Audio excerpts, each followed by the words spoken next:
Si Apolinario Mabini ay ipinanganak sa Tauan, Batangas noong Hulyo 23, 1864. Isa siyang masipag at matalinong mag-aaral kahit salat sa yaman. Dahil sa kanyang talino at determinasyon, natapos niya ang pag-aaral ng abogasya sa Universidad de Santo Tomas. Ngunit nung siya ay nagkasakit ng polio, hindi na siya nakalakad.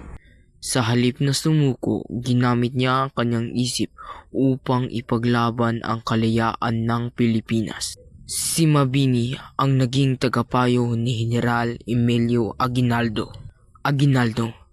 Mabini, ang iyong talino ay magbibigay ng direksyon sa ating bayan.